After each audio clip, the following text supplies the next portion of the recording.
Once again from the city of Chennai in India, we welcome you to the Divine Connection. एक बार फिर से चेन्नई भारत से हम आपका यहाँ पर डिवाइन कनेक्शन यानी अलौकिक संपर्क प्रोग्राम में स्वागत करते हैं। What I mean by this is this program is recorded in Chennai. मेरा कहने का मतलब ये है कि ये प्रोग्राम तो चेन्नई में रिकॉर्ड किया गया है। Thank you for being our guest, and for the next 30 minutes as we expose God's word to you, we want to say that your divine connection will definitely get better. और हमारे साथ अगले 30 minute तक जुड़ने के लिए आपका धन्यवाद। और हम यही कहना चाहते हैं कि परमेश्वर के साथ का आपका संपर्क इसके द्वारा और भी बेहतर होते चले जाएगा। You know, we talk about divine connection a lot in these programs. इस प्रोग्राम में हम परमेश्वर के साथ के संपर्क के बारे में बहुत ज्यादा बताते हैं। Not because just it's our title, केवल इसलिए नहीं कि ये तो हमारे प्रोग्राम का शीर्षक है, but it's a fact that we are talking about. लेकिन ये तो सच्चाई है जिसके बारे में हम आपको बता रहे हैं। You know, divine connection happens in so many ways. देखिए, ये जो ईश्वरीय संपर्क है ये कई तरीके से होता है। We have seen in this program quite a lot about that. हमने इस प्रोग्राम में इसके बारे में बहुत कुछ देखा Like है। through the word of God that God has given to us, that is the Bible, God is speaking to us. Connection can happen. यानी परमेश्वर ने अपना वचन जो कि बाइबल हमें दी है, इसके पढ़ने के द्वारा हम उससे संपर्क में आ सकते हैं। Sometimes God speaks through His people, His servants. कई बार परमेश्वर अपने लोगों के द्वारा, अपने दासों के द्वारा बातचीत करते हैं। The truth is, God is always attempting to make connection with mankind. सच्चाई तो ये है कि परमेश्वर हमेशा मानव जाति के साथ में संपर्क रखना चाहते हैं। But what I want to ask is, can this connection be lost? लेकिन मैं ये कहना चाहता हूँ, ये पूछना चाहता हूँ कि क्या ये संपर्क हम किसी तरह से खो सकते हैं, इससे हम चूक सकते हैं? You may be wondering, why am I asking this question? शायद आप ये सोच रहे होंगे मैं ये सवाल क्यों पूछ रहा हूँ। You know, we were talking about the book of James, or meditating on the book of James for quite some time. हम काफी समय से याकूब की पत्री का यहाँ पर अध्ययन करते आ रहे हैं। If you remember, in the last program, we almost ended the book of James, except for those last two verses. आपको याद होगा कि पिछले प्रोग्राम में हम याकूब की पत्री के अध्ययन के बिल्कुल अंत में आ पहुंचे थे। केवल 2 वचन ही इसमें से बाकी हैं। As I was meditating on that section, when I read those last 2 verses, I felt those 2 verses contain such an important message to our viewers that we have to do it separately. और जब मैंने इन आखिरी 2 वचनों के बारे में मनन किया तो मैंने इस बात को सोचा कि ये 2 इतने महत्वपूर्ण वचन है कि हमारे दर्शकों के साथ में हमें अलग ही इसका अध्ययन करना होगा। You know, when you read that verse, you will understand it. जब आप इस वचन को पढ़ेंगे तो आप इसे समझ पाएंगे। In the book of James, chapter 5, verses 19 and 20, let me read it for you. याकूब की पत्री अध्याय 5 वचन 19 और 20 आइए पढ़ते हैं। My brothers and sisters, if one of you should wander from the truth and someone should bring that person back, remember this: whoever turns a sinner from the error of the way will save them from death and cover over a multitude of sins. हे मेरे भाइयों, यदि तुम में से कोई सत्य के मार्ग से भटक जाए और कोई उसको फेर लाए, तो ये जान लो कि जो कोई किसी भटके हुए पापी को फेर लाएगा वो एक प्राण को मृत्यु से बचाएगा और अनेक पापों पर पर्दा डालेगा। इस तरह से ये वचन हमें यहाँ पर बताते हैं। So a person can start his faith, his relationship with God, and it is possible that at one point of time he may lose his focus. तो निश्चय ही कोई भी मनुष्य परमेश्वर के साथ के अपने संबंध को शुरू कर सकता है, लेकिन एक समय ऐसा आता है जहां पर वो अपने गौर को खो देता है, वो अपना गौर वहां पर खो देता है। And that's what this passage is talking about. वचन का ये भाग यही तो कहता है। And James is giving us a responsibility, or he is giving us a guidance that we need to get involved in restoring the person back to the track. यहाँ पर याकूब हमें इस बात की जिम्मेदारी देता है कि ऐसा व्यक्ति जो रास्ता भटक गया है उसे हमें वापस निश्चय ही मार्ग पर लेके आना है। And I'm sure all through the Bible we find this problem. और मैं निश्चय जानता हूं कि हम इन सारी समस्याओं को देखते हैं। The faith in God was under attack. परमेश्वर पर जो विश्वास था मानो उसी पर हमला होता है। And people begin their faith and trust in God, and at one point of time they feel that it is diverting them, or it is taking them in another route. कई बार लोग परमेश्वर पे अपने विश्वास की शुरुआत करते हैं, लेकिन फिर एक ऐसा समय आता है कि वो रास्ते से भटक रहे हैं और वो रास्ता बदल रहे हैं से महसूस करते But the हैं। interesting thing we find in the Word of God is that God wants His people to come back to Him. लेकिन दिलचस्प बात यह है कि परमेश्वर यहाँ पर चाहते हैं कि उसके लोग उसके पास में वापस आए। The Word of God always encourages people to come back to Him.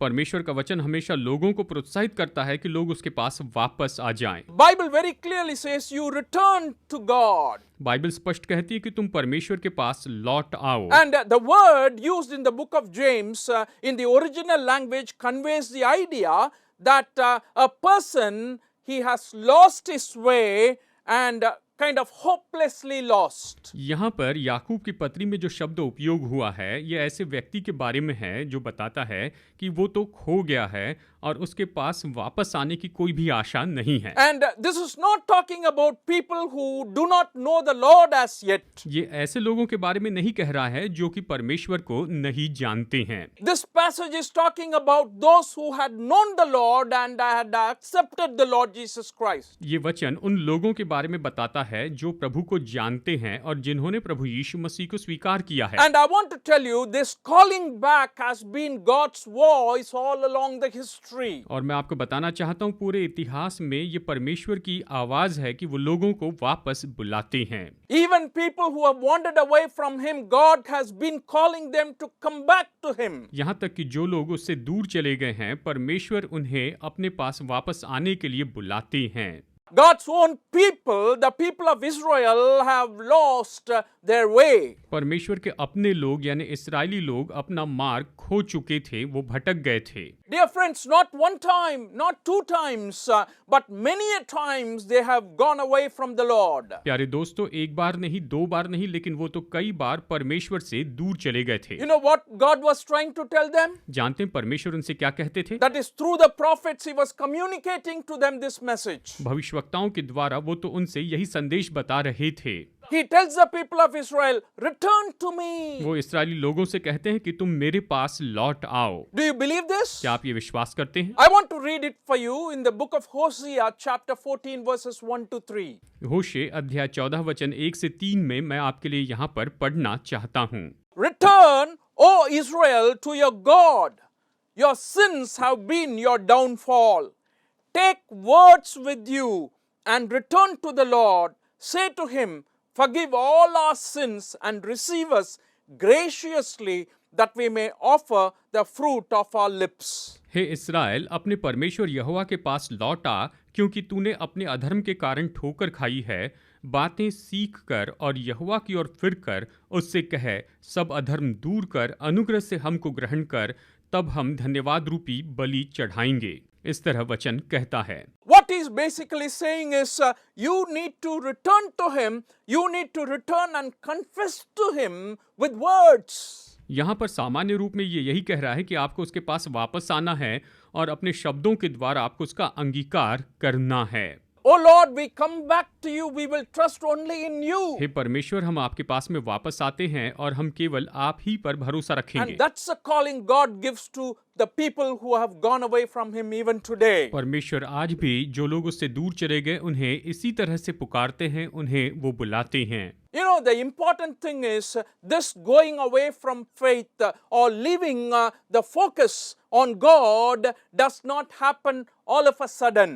देखिए, महत्वपूर्ण बात यह है कि विश्वास से हट जाना या परमेश्वर से दूर चले जाना ये ऐसे ही अचानक नहीं हो जाता है। People who have gone through this are sharing very clearly that it happens very gradually. जो लोग इसमें से होकर गए हैं वो इस तरह से बताते हैं कि ये जो है ये तो धीरे धीरे होते चले जाता है, ये थोड़ा थोड़ा या धीरे धीरे इस रूप में होता है। And that is a tactic of the evil one. और यही तो उस दुष्ट की युक्ति होती है। And he tempts God's children slowly and takes them away from God and his truth. शत्रु तो युक्ति करके परमेश्वर की संतानों को धीरे धीरे थोड़ा दूर करते चले जाता है और वो परमेश्वर से उन्हें दूर ले जाता है। And what James is saying here is, you need to get involved in restoring the person back. याकूब यहाँ पर यही कहता है कि आपको लोगों को वापस जोड़ने के लिए यहाँ पर जुड़ना बहुत ही जरूरी है। In the book of Galatians also, Apostle Paul writes to the brothers, that is the people who already knows the Lord very well, who already know the Lord very well. He says, brothers and sisters, if someone is caught in a sin, you who live by the Spirit should restore that person gently, but watch yourselves or you also may be tempted. In Galatians 6:1 we read this. गलातियों 6:1 में पौलुस इस तरह से कहता है, हे भाइयों, यदि कोई मनुष्य किसी अपराध में पकड़ा जाए तो तुम जो आत्मिक हो नम्रता के साथ ऐसे को संभालो और अपनी भी चौकसी रखो कि तुम भी परीक्षा में न पड़ो। पौलुस उन्हें उत्साहित करता है कि ऐसे लोगों की तुम सहायता करो। Therefore he is calling us to get involved in this great work. और इसलिए वो हमें बुलाता है कि हम ऐसे महान काम में जुड़ जाएं। And I want to tell you, you're not alone in this. और मैं आपको बता दूं कि आप इसमें अकेले नहीं हैं। God is involved in you. परमेश्वर आपके साथ में जुड़े हुए हैं। Because when you read the scriptures, it clearly says that when his people, his children leave him or fall away from him, God also disciplines his children. वचन में स्पष्ट बताया कि जब परमेश्वर के लोग परमेश्वर को छोड़कर चले जाते हैं तो वो निश्चय उन्हें पुकारते हैं और वो उन्हें अनुशासित भी करते हैं। And God disciplines the children so that they will realize their mistake and come back to him. परमेश्वर अपनी संतानों को अनुशासित करते हैं ताकि वो इस बात को जान ले और उसके पास में वापस लौट कर आ जाए। Dear friends, that's God's nature. यही तो परमेश्वर का स्वभाव है। You know, that's his love. यही तो उसका प्रेम है। His concern is very clearly revealed in the Gospel of Luke chapter 15. लूका सुसमाचार अध्याय 15 में उसकी ये परवाह स्पष्ट बताई गई है। We read about 3 important parables. हम यहाँ पर 3 महत्वपूर्ण दृष्टांत पढ़ते हैं। We read about the parable of the lost sheep. हम खोई हुई भेड़ का दृष्टांत पढ़ते हैं। We read about the parable of the lost coin. हम खोए हुए सिक्के का दृष्टांत भी पढ़ते We हैं। read about the parable of the lost son. हम खोए हुए पुत्र का दृष्टांत भी यहाँ पर देखते हैं। And in all these things you find God is showing to us or revealing to us that the one who has lost the sheep, lost the coin, lost the son have been very intently searching for getting them back or getting that back. हम यहाँ देखते हैं चाहे खोई हुई भेड़ हो या खोया हुआ सिक्का हो या खोया हुआ पुत्र हो, परमेश्वर निश्चय राह देखते हैं कि वो सब वापस आए और परमेश्वर बड़ी इच्छा के साथ में ये चाहते हैं कि वो सब वापस उनके पास में आ जाएं। You know, when you read James, he is saying the one who has gone away from faith, and if you are involved in restoring that person, that's a wonderful ministry. याकूब कहता है कि अगर कोई व्यक्ति परमेश्वर से दूर चला गया, आप उसको वापस लाने की कोशिश करते हैं तो ये बहुत ही अच्छी सेवकाई है। Are you someone who is strong in your faith today? क्या आज आप ऐसे व्यक्ति हैं जो अपने विश्वास में बहुत ही बलवान व्यक्ति हैं? And are you someone who firmly believes in the salvation that Jesus Christ offers to us today? आज यीशु हमें जो उद्धार देते हैं, क्या आप उस पर मजबूती से विश्वास करते हैं? Or are you someone who is not in the faith that you have once held on to and are slowly drifting away? या आप एक ऐसे व्यक्ति हैं जो कि विश्वास में पहले बहुत ही मजबूत थे, लेकिन अब आप उस विश्वास से धीरे धीरे दूर चले जा रहे हैं। Dear friends, it can happen for various reasons. प्यारे दोस्तों, इसके लिए बहुत से कारण हो सकते हैं। And I want to share about that. You know, we said, according to the book of James, we read in 5th chapter 19 and 20, that if someone should wander from the truth and another person brings him back, remember that whoever turns a sinner from the error of their way will save them from their death and cover over a multitude of sins. याकूब कहता है, यदि तुम में से कोई सत्य के मार्ग से भटक जाए और कोई उनको फेर लाए, तो वो ये जान ले कि जो कोई किसी भटके हुए पापी को फेर लाएगा, वो एक प्राण को मृत्यु से बचाएगा और अनेक पापों पर पर्दा डालेगा। इस तरह से याकूब यहाँ पर इस बात की सराहना करता है। And I want to tell you that this falling away happens gradually. और मैं आपको बताना चाहता हूँ कि ये जो दूर होना या गिर जाना जो होता है, ये तो धीरे धीरे होता है। You know, the parable of the sower, which Jesus gave his disciples and all those who listened to him, is an interesting parable. बीज बोने वाले का दृष्टांत जो यीशु ने वहां पर अपने चेलों को और सभी को बताया था, ये तो सच में बहुत ही दिलचस्प ऐसा है। Because the faith that is produced in a person is because of the word of God. क्योंकि जो विश्वास है जो उस व्यक्ति के जीवन में आया है, ये तो केवल परमेश्वर के वचन के द्वारा ही है। He says a sower is sowing the seed. वो कहता है कि बोने वाला बीज बोता है। Some seed fell on the way. तो कुछ बीज मार्ग के किनारे पर गिरे, And because it fell on the way, the birds came and took it away. वो मार्ग पर गिर गए। इसी के कारण पक्षी वहां पर आए और पक्षियों ने उसे उठा लिया। And some seed fell on the rocky soil. और कुछ बीज तो पथरीली भूमि पर गिर गए। And when it fell on the rocky soil, it immediately blossomed. जैसे वो पथरीली भूमि पर गिरे तो वो तुरंत वहां पर अंकुर निकलने लगे। But because it could not go deeper into the rock, you know, it failed. The faith was there for a little while and it could not continue. पथरीली भूमि में उनकी जड़ें न जाने के कारण वो तो कुछ समय के बाद में मुरझा गए थे। And some seed fell on the thorns, और कुछ जो बीज थे वो तो कटीली झाड़ी में गिरे। a thorny land.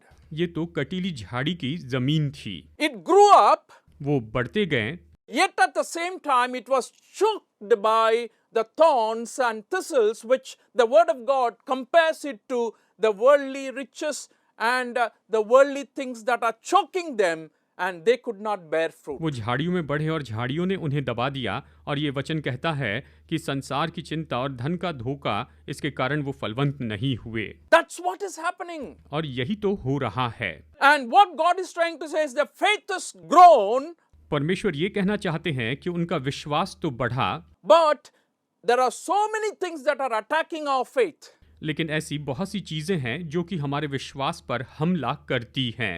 So James is saying, yeah, if someone wanders away from the faith, और याकूब यहाँ पर कहता है कि यदि कोई अपने विश्वास से भटक जाता we है need to turn the sinner back to God. तो हमें पापी को परमेश्वर के पास वापस लाना है। And the blessing that is given here is amazing. और यहाँ पर जो आशीष बताई गई है, ये आशीष तो सच में बहुत ही महान है। I was really surprised at the comparison that is given in these verses. इस वचन में जो तुलना दी गई है, इसे देखकर मैं सच में बहुत ही हैरान हो गया हूँ। Two things are mentioned very, very clearly. स्पष्ट रीति से दो बातें बताई हैं। And let us read the 20th verse again. तो आइए वचन 20 को यहाँ पर फिर से पढ़ते हैं। Whoever turns a sinner from the error of their way will save them from death and cover over a multitude of sins. जो कोई किसी भटके हुए पापी को फेर लाएगा, वो एक प्राण को मृत्यु से बचाएगा और अनेक पापों पर पर्दा डालेगा। इस तरह से ये वचन यहाँ कहता है। Or two things are mentioned, I said. यहाँ पर मैं कहूँगा कि दो बातें बताई गई हैं। You are instrumental in saving a person. आप किसी व्यक्ति को बचाने के लिए निश्चय एक जरिया है, एक साधन है। You are instrumental in covering over a multitude of sins of that person. और आप उस व्यक्ति के बहुत से पापों को ढांकने के लिए निश्चय एक जरिया है, एक माध्यम है। If you think deeply, both these things are not possible by man. अगर आप गहराई से सोचे तो ये दोनों जो बातें हैं, ये तो मनुष्य के द्वारा संभव नहीं है।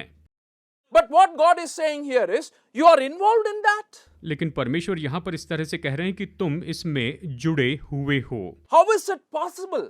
ये कैसे संभव है? And I want to tell you, I understood it like that. I am working with God in this. इसमें मैं इस बात को समझता हूँ कि इसमें मैं परमेश्वर के साथ मिलकर काम करता हूँ। When I bring a person back to God, I am doing what God is wanting to do. जब मैं किसी मनुष्य को परमेश्वर के पास वापस लेकर आता हूँ तो परमेश्वर जो चाहते हैं मैं वही करने की कोशिश करता हूँ।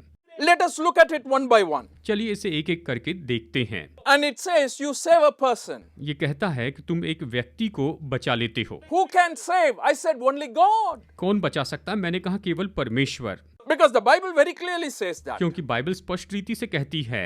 The Gospel of John chapter 10 verses 7 to 9 we read like this. यूहन्ना अध्याय 10 वचन 7 से 9 में हम इस तरह से पढ़ते हैं। Therefore Jesus said again, very truly I tell you, I am the gate for the sheep. All who have come before me are thieves and robbers, but the sheep have not listened to them. I am the gate. Whoever enters through me will be saved. They will come in and go out and find pasture. तब यीशु ने उनसे फिर कहा, मैं तुमसे सच सच कहता हूँ कि भेड़ों का द्वार मैं हूँ।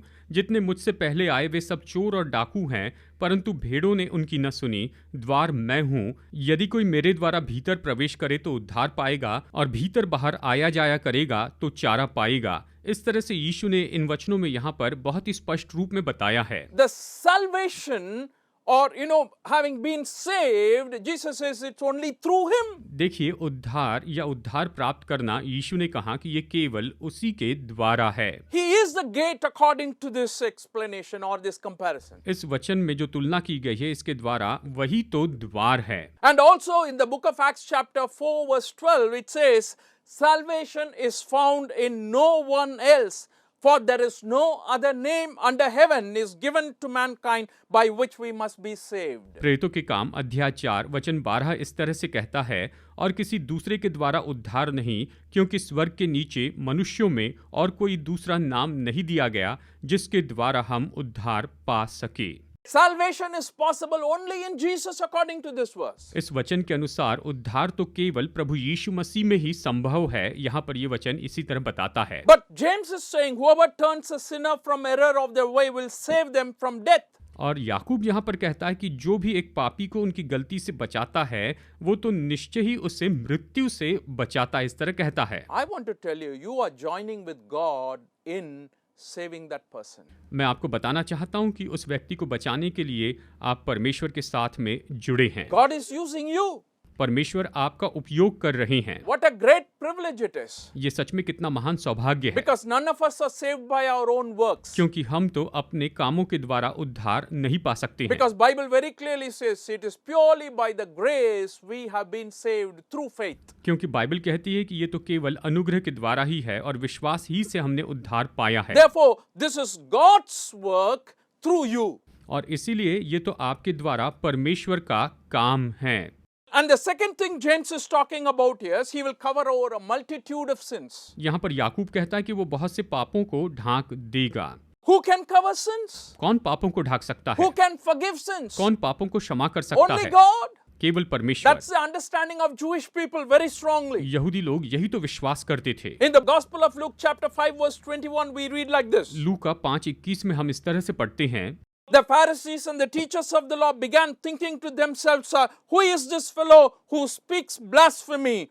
Who can forgive sins but God alone? तब शास्त्री और फरीसी विवाद करने लगे कि ये कौन है जो परमेश्वर की निंदा करता है? परमेश्वर को छोड़ कौन पापों की क्षमा कर सकता है? इस तरह से वचन हमें बताता है। Jesus was about to heal a paralyzed man or paralytic man. वचन कहता है कि यीशु उस समय वहां पर लकवे के मारे किसी व्यक्ति को चंगाई देने वाले थे। And his first words to him was, your sins are forgiven. और उसने सबसे पहले यही कहा कि तुम्हारे पाप क्षमा हुए। There was a big commotion among the people who were seated there. और लोग जो वहां पर बैठे थे उनके बीच में बड़ी उथल-पुथल मच गई। They began to ask this question, who can forgive sins? और वो ये सवाल पूछने लगे कि कौन पापों को क्षमा कर सकता है? He is a man. ये तो मनुष्य है। Only God can forgive sins. केवल परमेश्वर पाप क्षमा कर सकते हैं।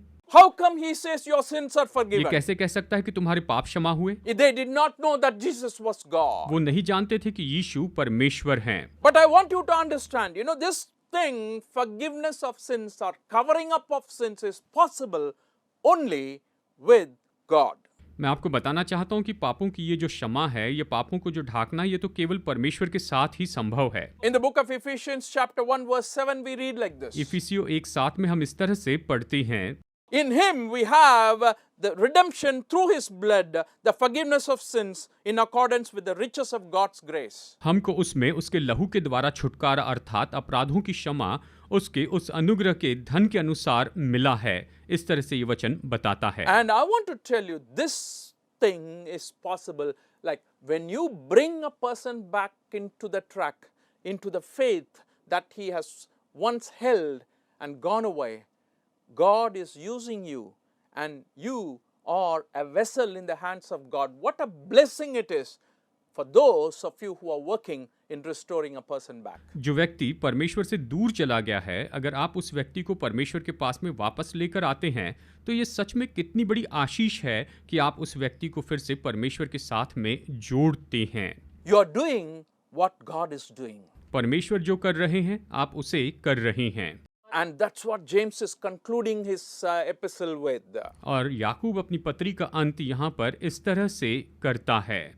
And I want to ask you, do you know him at the very first place? और सबसे पहले मैं यहाँ पर आपसे ये पूछना चाहता हूँ कि क्या आप उसे जानते हैं? क्या आप उसे जानते हैं? If you know him, praise God. अगर आप उसे जानते हैं तो परमेश्वर की स्तुति हो।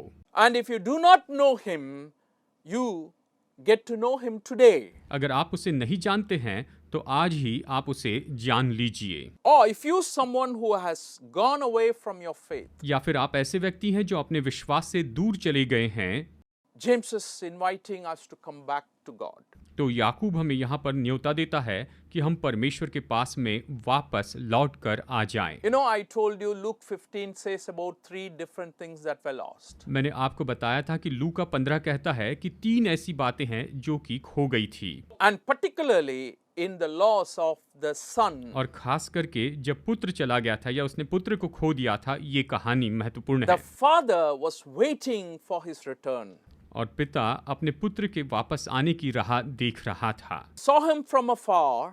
उसने उसे दूर से देखा He ran towards him. और वो तो दौड़ते हुए उसके पास में गया। He hugged him. उसने उसे गले लगा लिया, उसने उसे गले लगाया And he brought him back to his home. और वो उसे अपने घर में लेकर आया And made a big banquet and celebration for him. और उसने उसके लिए बड़ा भोज रखा और उसके लिए उसने बहुत ही बड़ा उत्सव I मनाया। think, what a wonderful, glad and atmosphere it is. और सच में ये कितने खुशी का और आनंद का मौका था।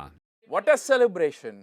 कितने बड़े उत्सव की बात थी। Dear friends, God is looking for such a celebration when you come back to him.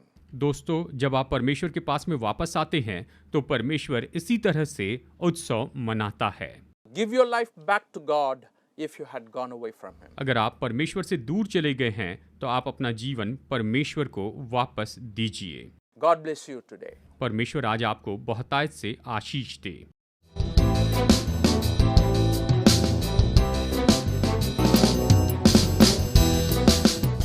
Study the Word of God in a private and personal way through our online study website. Contact number